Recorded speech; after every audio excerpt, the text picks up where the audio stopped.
have woken up in the morning and from the night before, maybe you were studying, you were up late studying, doing homework, or you were out for an extracurricular such as a club or sport, and then you had to wake up early and you were just so tired, and then you realized you had to go to class for like high school classes. Yeah, exactly. So this morning I'm here to talk to you about the benefits of starting high school classes even just like an hour later. First I will go over some of the harms and problems that starting so early in the day have caused for many students.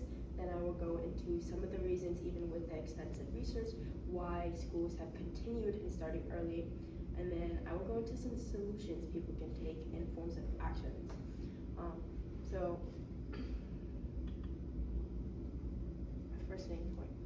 So this is the age groups and then recommended hours of sleep per day. As you can see, during high school, we were recommended out of 24 hours to get 8 to 10 hours of sleep per day. And I can tell you that in my high school career, I only got like a handful maybe of that sleep time. And it was probably like on the weekends. According to the CDC, 7 out of 10 students do not get enough sleep on school nights. Now, bless you. During high school, a lot of our bodies are going through changes due to whether we're in sports, we're growing up, our brains are developing, things such as that. And one of these things, these changes that happen that researchers have found is this thing called phase delay. So according to Brandon Peters, a medical doctor, during puberty, melatonin, the hormone that regulates sleep, begins to be released later in the evening.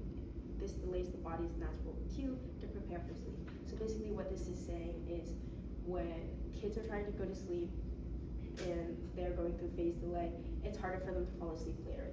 So this causes them to get less sleep because they have to wake up early in the morning for classes. And because of this, sleep deprivation comes into play. And with sleep deprivation, from the California Learning Research Network, sleep deprivation can result in impaired memory, problems paying attention, mood swings, etc. With all of those factors kind of piled on each other, a student's academic performance falls. So not only are kids not getting enough sleep, but because of not getting enough sleep, their academic performance falls, which can result in problems later when applying to colleges. Maybe your grades aren't as good, you're trying to apply for a job, they see you're not doing good in school, or even if you're on a sports team, you could go on academic probation because your grades aren't good. Another big thing is with sleep deprivation, a lot of us are finding it hard to stay awake in classes, so kids resort to caffeine. So like energy drinks, coffee, Starbucks, that. And with a caffeine addiction can come irritability if you're trying to like stop taking in that much caffeine, irritability, and just even becoming more tired after you try to stop drinking as much caffeine, which is really bad for you.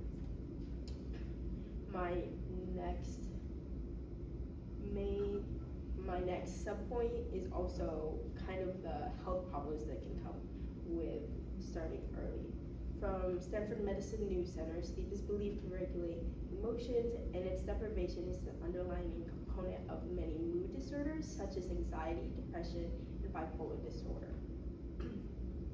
So with the sleep deprivation that's caused from starting classes early, things such as anxiety and depression are becoming more prevalent within the students, which is a big problem. And then aside from that, there's also kind of if you're a driver to school, say you're driving early in the morning, you're really fatigued, very tired. The sleep review wrote, insufficient sleep among teenagers contributes to a rise in drowsy driving accidents, with 1 in 6 teens driving drowsy. So a lot of the